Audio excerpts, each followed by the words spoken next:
हमारे साथ senior politician Saira Bano साहिबा मौजूद हैं। बहुत शुक्रिया, थैंक यू वेरी मच, आपने वक्त दिया मैडम। इसी हवाले से ज़रा मुझे बताइएगा, सलमान अकरम राजा साहब कल वहाँ पे कह रहे थे, जब उनसे पूछा गया कि आप एतराज़ है आपको मेरे बेंच को प्रिजाइड करने पर, उन्होंने कहा मुझे तो नहीं है। वो न्याजुल्लाह न्याजी साहब कर रहे थे। तहरीक इंसाफ के अंदर भी दो आरा पाई जाती हैं कि करना चाहिए एतराज़ या नहीं करना चाहिए एतराज़, और बहुत सारे मामलात के ऊपर दो आरा पाई जाती हैं, ये स्ट्रैटेजी होनी चाहिए या वो स्ट्रैटेजी होनी चाहिए। ये जो झगड़े हैं, ये is there a method to it, ये करवाए जा रहे हैं, कौन फूट डलवाना चाह रहा है तहरीक इंसाफ में, या ऐसे ही ये मामला ऑर्गेनिकली? अस्सलाम वालेकुम। नहीं, ज़ाहिर है इसके पीछे कोई ना कोई है। बाकी ये उससे पहले आपने काजी साहब की बात की, तो काजी साहब को इन तमाम फैसलों, इन तमाम बेंचेस से अलग हो जाना चाहिए था, क्योंकि ऐसी कई बातें और ऐसी चीज़ें हुई हैं कि जिसमें क्या कहते हैं, तौहीन अदालत की मान पाऊँ तो काजी साहब बायस्ड पाए गए हैं पीटीआई के मामले में। भले वो इलेक्शन कमीशन के बाद के फैसलों का हो और उसके बाद जो अभी रिजर्व सीट का मामला हो या कोई भी मामला हो, साथ बैठे हुए उनके जो साथी जो उस बेंच में बैठे हुए वो भी उनसे सहमत नहीं होते। तो अब मुझे बताइए कि ये मसला या ये चीजें पैदा क्यों हुई? कि मसला हमारे यहाँ तो ऐसे ऐसे अफलातून बैठे हुए हैं कि जो पहले मसला पैदा करते हैं और फिर उसके बाद हल भी नहीं निकालते, उसमें से कोई और मसले निकाल लेते हैं। कि जो इस वक्त इस मुल्क को इन्होंने जो एक अब तो ये अल्फाज मुझे जहर लगता है, माशी अदम इस्तेहकाम, सियासी अदम इस्तेहकाम, बहरहाल जो भी है, इसकी तरफ धकेलने वाले कौन है? धकेलने वाले यही लोग हैं। उससे पहले आप इलेक्शन कमीशन उनकी बात करें, हमने तो अपने जलसे में ये बाकायदा डिमांड की थी कि इन लोगों पर आर्टिकल 6 लगना चाहिए। जो इन लोगों ने मुल्क के साथ खिलवाड़ किया, मुल्क को खाना जंगी की तरफ धकेला, इन्होंने अवामी राय का एहतराम नहीं किया, और आज आप देख लें कि कोई चीज काबू में नहीं है, और जो जबरदस्ती काबू में करने की कोशिश करते हैं तो फिर खुदा ना खास्ता इसका अंजाम बहुत बुरा होता है। लेकिन जो हुक्मरान बैठे हुए, लेकिन आपने जो सवाल किया था, इनको इन तमाम बेंचेस से अलग हो जाना चाहिए। मेरा तो यही है। बाकी ये कि पीटीआई में अब मुझे नहीं पता कि कौन ये कुछ चीजें होती हैं जो आपको नजर आ रही होती है। तो ये बहुत अरसे से नजर आ रहा था कि जब वो कहते हैं ना कि ऐसे लोग, ज़ाहिर है खान साहब की मकबूलियत के पीछे वो पत्थर जिनको खान साहब लगे और वो पारस बन गए, पारस पत्थर वो और वो भी सोना बन गए, तो वो भी अपने आप को रहनुमा और लीडर कहते हैं। आपने मुझे भी कहा कि सीनियर, और कभी अक्सर प्रोग्राम में कहते हैं जीडीए की रहनुमा, तो मैं उनसे उससे पहले कभी टाइम होता तो मैं रिक्वेस्ट कर लेती हूँ कि प्लीज मुझे रहनुमा ना कहिएगा, क्योंकि हम लोगों को तो अभी तक 76 साल से रहनुमाई दरकार है। जो रहनुमा थे उनकी रहनुमाई काबिल कबूल नहीं थी लोगों को, और वो बहुत जल्द इस दुनिया चले गए। कायद आज़म मोहम्मद अली जिन्ना रहमतुल्लाह अलैह की बात कर रही हूँ। उसके बाद से मैं नहीं समझती कि कोई ऐसा रहनुमा यहाँ आया है जो कि आके रहनुमाई करे। तो एक तो नाम के साथ ये ना लगाया करे, और दूसरा यही जो सोशल मीडिया के थ्रू या एक दो बयानों से जो लीडर बन गए हैं। देखिए, अताई डॉक्टर होती हैं तो अताई लीडर भी तो हो सकती है ना। हर शोबे में अताई लोग होते हैं, और एब्डो के कानून के बाद से तो जो सियासतदानों की आबियारी है वो हुई नहीं। आधे तो आपको कंफर्म कहती हूँ, आधे क्या, आधे से ज्यादा हुकूमती पे रोल पर होते हैं। जैसे आपको वजन करने के लिए कोई बाट रखना, ये लोगों का मोरल डाउन करने की बात है। एक ग्रुप उधर से बन गया, एक ग्रुप उधर से बन गया, फिर तकलीफ से। आपके तो बहुत सारे कॉलीग्स रहे हैं, मैं रहनुमा नहीं कहता पॉलिटिशियंस जो इस वक्त तहरीक इंसाफ में है या जो तहरीक इंसाफ छोड़ गए थे, बहुत सारे आपके कॉलीग्स रहे हैं पार्लियामेंट में, नेशनल असेंबली में। ये जो रऊफ हसन साहब कहते हैं या पाकिस्तान तहरीक इंसाफ का एक फैक्शन कहता है ये कहीं से भेजे गए हैं, आपकी राय क्या है? कहीं से भेजे गए हैं? देखिए, 3-4 लोगों का तो सभी को पता है कि जिस तरीके से उनकी पार्टी बदली जाती है, बल्कि एक तो कमेटी में बैठी हुई थी, कमेटी का नाम नहीं बताऊंगी, तो वो कुछ मसला चल रहा था लास्ट गवर्नमेंट का, पता चला वजीर साहब लास्ट गवर्नमेंट में। मैंने कहा चलो थोड़ा सा हाथ हल्का रखिए। मैंने कहा इससे पिछली गवर्नमेंट में कौन थे? पता चला वही थे। अरे मैंने कहा ये क्या बात हुई? तो देखिए, मेरे जो साथी वहां पर थे, एक ही मेरी वो कहते ना कि मेरी दोस्त थी, और आलिया हमजा मलिक, वो आज तक अपने जो नजरिए पे उस पर डटी हुई है, और आपके सामने कि इस जो हीट वेव और गर्मी चल रही है उसके साथ क्या सलूक चल रहा है। जो लोग उस असूल, उस नजरिए के साथ डटे हुए थे, वो आपको नहीं नजर आएंगे, वो पाबंद सरासर नजर आएंगे। और ये बात तो अभी कहना शुरू हो गए थे, मुझे तो बहुत पहले से पता था कि बहुत सारे लोग ऐसे हैं जिन पर मैं तो कभी भरोसा नहीं कर सकती। और ये वही लोग हैं जो अब पेश हैं इस ग्रुपिंग करने में कि लोगों को पता ही ना चले, लेकिन इनकी खाम ख्याली है। जो वोट है वो खान का है। अगर ये असेंबलियों में पहुंच गए हैं, और ये और बात है कि पसे पर्दा लोगों के घुटनों पे भी हाथ लगा दी, खुदा के वास्ते जितवा दो, मतलब पीटीआई के कारकुनान की मैं कहती, तो ऐसे थोड़ी होगा। अब लोगों को शऊर आ गया है, जब ये खुद बोलते हैं कि हमने लोगों को शऊर दिया है, तो अल्हम्दुलिल्लाह लोगों को इतना शऊर है कि वो इनमें पहचान कर सके। सायरा, कथा कलामी माफ़ी चाहता हूँ सायरा, मैं आपको रहनुमानी आज से मैं आपको सीनियर वर्कर का ओहदा फिर आपकी राय के मुताबिक मैं पुकार लिया करूँगा कि सीनियर वर्कर सायरा बानो से सवाल ये कर रहा हूँ कि सुप्रीम कोर्ट का फैसला आ गया, उसके बाद लाहौर हाई कोर्ट ने भी आज कह दिया कि ट्रिब्यूनल जो वाली बात पेश होनी थी।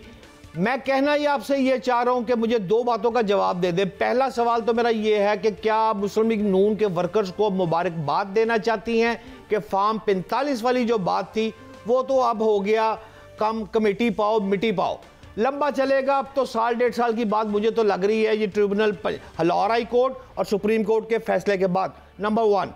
नंबर 2, मैं आपसे ये पूछना चाहता हूं कि इमरान खान को बार बार ऑफर की जा रही है और वो कहते हैं सिर्फ एस्टेब्लिशमेंट से बात करेंगे, सियासतदानों से बात नहीं करेंगे। तो ये तनाव की कैफियत आप जैसी पढ़ी लिखी खातून जो है वो इसका क्या हल तजवीज़ करती है और क्या देख रही है? दो बातों का जवाब कर ली, मुझे मेरी रहनुमाई फरमा दे। इतनी सारी चीजें ज़हन में हैं कि वो कहते हैं कि सब कुछ गटमट हो गया। हल क्या है? देखिए, जहां भी आप दुनिया में बड़े बड़े जो भी मसले या जो झगड़े या वो देख रहे हैं, वो कौल शायर के हैं कि ना वफा के हैं ना जफा के हैं, ये सारे झगड़े अना के हैं। तो खुदारा अब इस मुल्क पे हालत पे रहम करने के लिए सबको एक एक कदम पीछे हटना पड़ेगा, क्योंकि वो कहते हैं ना कि अब भी आप अपने जय्यद सहाफी, आप लोग कहते हैं, मैं तो कुछ लोगों के बारे में मेरी थोड़ी सी दूसरी राय है कि ये जो अभी वड़ाइद साहब का भी एक ट्वीट चल रहा था कि उन्होंने कहा था कि भाई वो उन्हीं से बात होगी और वो ये चाहते हैं, कुछ इस किस्म की ट्वीट थी, उन्होंने एस्टेब्लिशमेंट के बारे में कहा था। तो उस पर मैंने उनको जवाब भी दिया था। तो फिर क्यों कहते हैं कि सियासतदान आपस में मिलके बैठे? एक हद तक उनकी बात सही है। अब देखिए, वो कहते हैं ना कि अब सब कुछ सामने आ चुके हैं।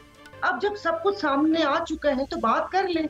वो सही कह रहे हैं कि जब बात उन्हीं से होनी है, ये हुकूमत जो अपने वोटों पे जहाँ आवाम ने इनको वोट दिए, 12-12, 17-17 सीटें लेके लोगों के वोटों पे डाका मार के फॉर्म 47 पे बैठ के जबरदस्ती की हुकूमत बनी हुई है। क्या सबको इलेक्शन, वो कमिश्नर रावलपिंडी किसी को भी याद नहीं है कि उन्होंने जब बयान दिया तो उनका दिमागी तवाज़ुन ठीक नहीं था, फिर उन्होंने कोई ऐसा इंजेक्शन लगाया है कि उनका दिमागी तवाज़ुन ठीक हो गया और उसके बाद पीपल्स पार्टी और नून लीग को बिठा के ये एक कहीं की ईंट कहीं का रोड़ा, भानुमती ने कुंभा जोड़ा, ये हमारे सर पे मुसल्लत कर दिए। बाकी नून लीग का वोटर तो अपने ही नारे में पूरा है कि उन्होंने बोला था कि शेर जदों आवेगा तो लग पता जावेगा। तो अब तो वो कहते हैं ना कि अपनी हालत पे तो रोना आता है, मगर फिर जब उनके चेहरे सामने आते हैं तो रोते रोते में हंसी निकल आती है। हम तो पहले ही पिछे हुए थे। तो वो जो ये बयानियां बना के और जो कहते थे कि ये हो जाएगा वो हो जाएगा, और मजे की बात है आज तो हमारे बहुत सारे सहाफी भी चीखने पे मजबूर हैं और वो ट्वीट कर करके लोगों को बोल रहे हैं कि अगली दफा नून लीग को वोट मत देना। लेकिन मैंने उनसे सवाल किया था, क्या इस दफा लोगों ने वोट दिया था? इस दफा लोगों ने वोट नहीं दिया था। तो बस ऐसे ही है, क्या कहा जा सकता है। वो जो पहला वाला मेरा सवाल था कि फार्म 45, ये जो रोने वाले अफराद की जो बात आप फरमा रही हैं, वो जो फार्म 45 वाली बात सुप्रीम कोर्ट और लाहौर हाई कोर्ट ने किया, क्या इस पर इन्हें मुबारकबाद देंगी रोने वाले अफराद को? रोने वाले अफराद को मैं आपका सवाल समझी नहीं, क्योंकि मैं तो ये कहानी असल में भट्ट साहब ये कह रहे हैं, वो भट्ट साहब वैसे थोड़ा सा जल्दी प्रिज्यूम कर रही है भट्ट साहब ने कि मैं इंतहाई अदब एहतराम के साथ ये अर्ज करूंगा कि जो नई chief justice Lahore high court हैं, अब वो और सिकंदर सुल्तान राजा साहब जो मुशावरत करेंगे, जो एक मीनिंगफुल मुशावरत करेंगे, उसके नतीजे में बनना बनाना कुछ नहीं है, ये कह रहे हैं भट्ट साहब। एग्री? नहीं, कुछ भी नहीं बनेगा। जो सिकंदर सुल्तान राजा जिसपे हम लोगों ने कहा है कि उन पर आर्टिकल 6 लगना चाहिए, वो अभी तक अपने ओहदे पे चिमटे हुए अपने ओहदे के साथ। मैंने देखिए उस वक्त भी कहा था मेरे तो बहुत सारे प्रोग्राम के अल्फाज काट दिए, तो मैंने तो डिफेंस सेक्रेटरी के लिए भी कहा था, जिन्होंने कहा था कि हम जो 90 दिन में जो गैर आईनी और गैर कानूनी हुकूमतें थी केपीके और पंजाब में, उसको उन्होंने बोला था कि एक ने कहा कि हम फंड भी दे सकते जो फाइनेंस मिनिस्टर, उसके बाद वो अमेरिका भाग गए थे और उसके बाद पता नहीं छुट्टियों पे गए थे। और फिर इसमें हमारे जो सेक्रेटरी डिफेंस है वो भी आते हैं कि जब वो कहते थे कि हम सिक्योरिटी नहीं दे सकते। कुछ भी नहीं होगा, ये सब ऐसे कहने की बातें। फैसल वाडा जो अपना इंतखाबी निशान लेके प्रोग्राम्स में घूमते थे, उन्होंने पहले ही बोल दिया था कि 2-3 का फैसला होगा, बाकी सब में छोले खाएं। तो मेरे पास भी जितने मेरे फॉर्म थे, मैंने वहाँ शदाद को जाकर पकौड़े वाले को दे दिए। मैंने कहा प्लीज आज के दिन में तुमने इसको खत्म करना है, तो पकौड़े डालकर बांटो। तो मुझे उनकी बात पे, क्योंकि उनको वहां से डायरेक्ट अहकामात मिलते हैं ना, जो बातें नहीं कह सकते वो फिर ऐसे ही लोग हैं। ये हो गए, 2-3 और हो गए।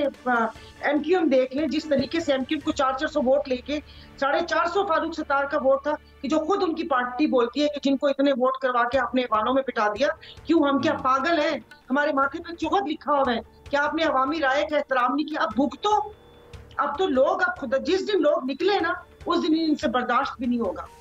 ये कुछ भी नहीं कर सकेंगे। ये समझ रहे हैं कि लोग यहाँ पर जो महंगाई का आलम है और ये जो सारी चीजें हैं, क्या अच्छा वो लोग निकलने के हवाले से ना आखिरी बात, एक तो देखें इस्लामाबाद हाई कोर्ट ने इजाज़त दी, कल तरनौल में जलसा करना है पाकिस्तान तहरीक इंसाफ ने, आमिर मुगल को उठा लिया डीसी ऑफिस के बाहर से, उसकी फुटेज मौजूद है। वो रिजवान साहब हैं जो कोऑर्डिनेटर थे मीडिया के, वो अच्छा आज सुबह से हम भी उनको फ़ोन कर रहे थे, क्योंकि कोई किसी से रब्ता करना हो किसी लीडर से तो वो करवा देते हैं, आप कोऑर्डिनेट करवा देते हैं।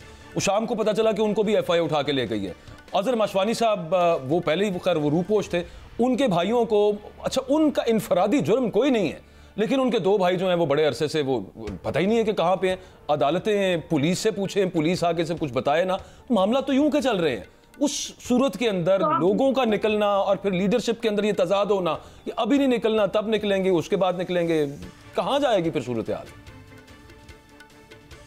तो बिल्कुल सही कह रहे हैं। इनका जो एक वक्त था जब लोहा गर्म था, उस पर चोट लगानी थी, उस वक्त ये लोग सब इधर उधर हो गए। मैं आपको बता रही हूँ कि मैं नाम नहीं लेना चाहती, साथ रहे हैं। वो कहते हैं ना कि एक थाली में खाया है, तो मुझे अच्छा नहीं लगता, क्योंकि मैं कहती हूँ जमीर जागे तो इस वक्त जागे। ये बाद वाले जमीर जो जागते हैं, मुझे अच्छा नहीं लगता इस किस्म की बातें करना, लेकिन सब ऐसे ही हैं। अभी कल ही की खबर है कि 3 है नाम जिनके नाम ECL में है, वो स्पीकर साहब के पास बैठे मिन्नत तरला कर रहे थे, पासपोर्ट भी वापस दबा दे सानू के सारा नाम ECL तो कर। एक बंदा बैठा हुआ था जिसको एक बड़ी अच्छी कमेटी आई थी, मैं साहब जी नई गड्डी ले दो। उन्होंने कहा नहीं अली गड्डियां पे पाबंदी है, अब ये इस्तेमाल करो, देखते हैं जब होते तो मैं नई गाड़ी दे दूंगा।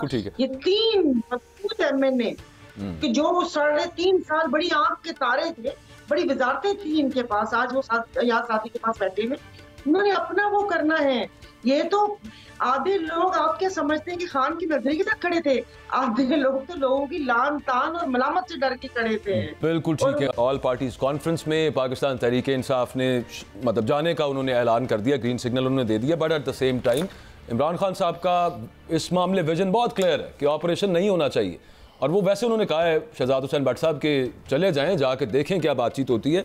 एक तो उनके विजन का पता है, दूसरा वो जो बाकी शिकवे शिकायतें हुकूमत से भी हैं, एस्टेब्लिशमेंट से भी हैं, और आगे क्या मामला बनता देख रहे हैं इस सूरत हाल के अंदर? काबिल एहतराम बाजवा साहब, बात आपकी दुरुस्त है। इस वक्त ऑल पार्टीज कॉन्फ्रेंस देखें ना, शहबाज शरीफ साहब अब बैरून मुल्क गए, वापस आ गए गुज़िश्ता रात, अब उन्होंने ऑल पार्टीज कॉन्फ्रेंस आने के बाद कहा था, अब उस पर बातचीत शुरू हो गई।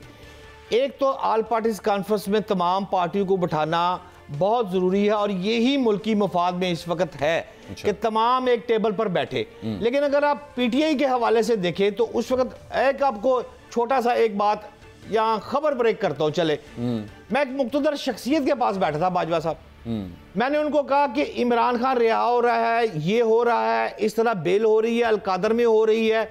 उन्होंने मुझे एक बात कही, उन्होंने कहा कागज पेंसिल पकड़कर शहजाद भट्ट लिख लो कि इमरान खान की रिहाई का एपिसोड उस दिन होगा जिस दिन शाह महमूद कुरैशी रिहा होगा। शाह महमूद कुरैशी पहला वो शख्स है जो रिहा होने के बाद निगोशिएशन करेगा, क्योंकि इस वक्त जो जितनी भी PTI है वो तमाम की तमाम PTI की हुई बात ना इन मेरे खालाजाद भाइयों को पसंद आ रही है, और ना इमरान खान उस पर 100% ट्रस्ट कर रहा है। और ना ही पार्टी पीटीआई में रहने वाले अफराद उसको तस्लीम करेंगे। वह शख्सियत है शाह महमूद कुरैशी। जिस वक्त शाह महमूद कुरैशी बाहर आएगा फिर आप बात कर सकते हैं कि आपको पीटीआई इमरान खान की रिहाई होती नजर आ रही है। दो हल्की बात, आखिरी टाइम खत्म हो रहा है बट साहब, ये शाह महमूद कुरैशी साहब आप खबर दे रहे हैं कि बाहर आने लगे हैं इस वजह से कि वो मुज़ाकरात करें? जी मैं खबर यही दे रहा हूं लेकिन आपके अंदाज से नहीं दे रहा। मैं आपको यह कह रहा हूं कि एपिसोड 1 इमरान खान की रिहाई से पहले जब आप सोचेंगे कि इमरान खान की रिहाई हो रही है तो आप आंखें बंद करके सिर्फ एक चीज नोट कर लीजिएगा कि शाह महमूद कुरैशी अगर बाहर आ गया है तो तमाम मामला लिटमस टेस्ट है जी। सबसे पहला टेस्ट की खबर यह है कि इमरान खान साहब के बाहर आने से पहले ये वाकया रूनुमा अगर होता नजर आए कि शाह महमूद कुरैशी साहब is out of jail. Cipher case में तो उनको जमानत मिल गई थी लेकिन बाकी 9 मई के केसेस में उनको गिरफ्तार भी किया, पुलिस की इंक्वायरी रिपोर्ट में भी उनको कसूरवार करार दिया गया है। लेकिन अगर शाह महमूद कुरैशी साहब बाहर आएंगे तो समझिए कि इमरान खान साहब आएंगे। भट्ट साहब की खबर के बकौल हमें आज के लिए इजाजत दीजिए, कल फिर मिलते हैं आपसे इंशाल्लाह।